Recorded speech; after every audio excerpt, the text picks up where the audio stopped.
चलो भरे हुंकार कहें हम जंगल के रहनवासी हैं, कानन सुत इस भूमि के हम कहलाते वनवासी हैं। प्रकृति की गोद में पलते हम जीवन धन्य बनाते हैं। आदिकाल से हम संरक्षक आदिवासी कहलाते हैं। भूल गए आजादी के हित एक विद्रोह हमारा था। शब्द भी मुंडा बिरसा का हमको प्राणों से प्यारा था। भूले एल्बर्ट इक्का अब तक अपनी शान बढ़ाता है।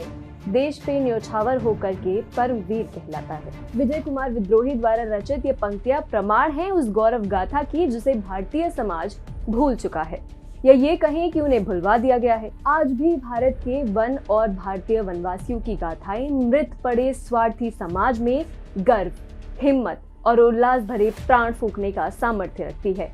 और इसी दिशा में आगे बढ़ते हुए इतिहास और इतिहास बनाने वालों के व्यक्तित्व को भारत सरकार ने पुनः जीवंत करने का प्रयास किया है। कैसे, जानेंगे विस्तार से TFI पर मेरे यानी दीक्षा नेगी के साथ। तो चलिए आरंभ करते हैं। आदिवासी पुरातन काल से ही सनातन धर्म के मूल है और अगर उन्हें सनातन धर्म से हटा दिया जाए तो कुछ भी सामान्य नहीं रहता है। यही कारण है कि भगवान बिरसा मुंडा को याद कर और भोपाल हबीबगंज स्टेशन का नाम बदलकर रानी कमलापति स्टेशन कर PM मोदी उन्हें वापस सनातन पाले में लाने की कोशिश कर रहे हैं और उन्हें मिशनरियों के धर्मांतरण के जाल से दूर ले जा रहे हैं।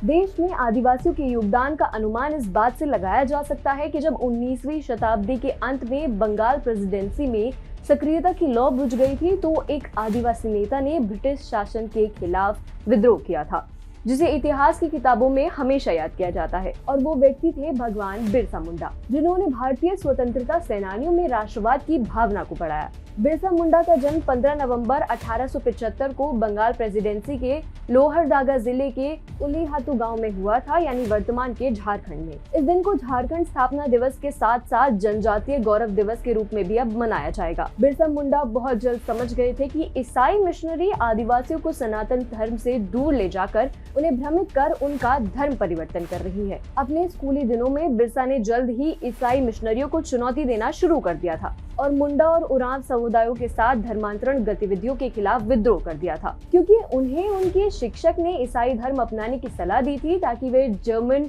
मिशन स्कूल में शामिल हो सके। उन्होंने बिरसैत नामक एक नई आस्था की शुरुआत की। आदिवासी नेता ने अन्य आदिवासी समुदायों से संप्रदाय में शामिल होने का आग्रह भी किया। उन्होंने मुंडाओं से गांव को साफ करने, शराबों का सेवन बंद करने और अंधविश्वास, जादू टोने पर विश्वास बंद करने का आग्रह किया था। सोमवार के दिन प्रधानमंत्री नरेंद्र मोदी ने मध्य प्रदेश की राजधानी भोपाल में सबसे आधुनिक रानी कमलापति रेलवे स्टेशन का उद्घाटन किया, जिसे पहले हबीबगंज के नाम से जाना जाता था, और कहा कि इस तरह की सुविधाओं का निर्माण VIP संस्कृति से अलग हट EPI यानी एवरी पर्सन इज इम्पोर्टेंट, हर व्यक्ति महत्वपूर्ण है, में एक परिवर्तन की शुरुआत है।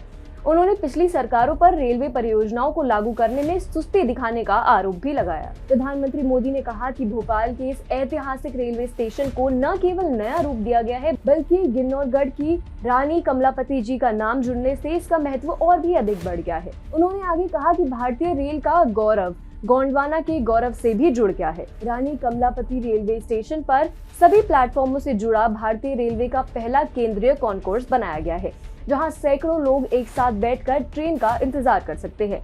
यात्रियों को अब बेवजह दौड़ने की जरूरत नहीं पड़ेगी। स्टेशन में गेमिंग जोन, अस्पताल, mall, smart parking, food zone आदि के साथ एक हवाई अड्डा जैसी आधुनिक सुविधाएं भी मौजूद है। इस संबोधन में प्रधानमंत्री ने हमारे इतिहास के गौरव रहे इन महापुरुषों के त्याग और बलिदान के बारे में लोगों को अवगत कराया। लंबे समय से ऐसे महावीर हमारी पाठ्य पुस्तकों, वाद विवाद, चर्चा और संगोष्ठियों से गायब थे, लेकिन अब उनके योगदान को केंद्रीकृत किया जा रहा है, जो अपने आप में ही हर भारतीय के लिए गर्व का विषय है।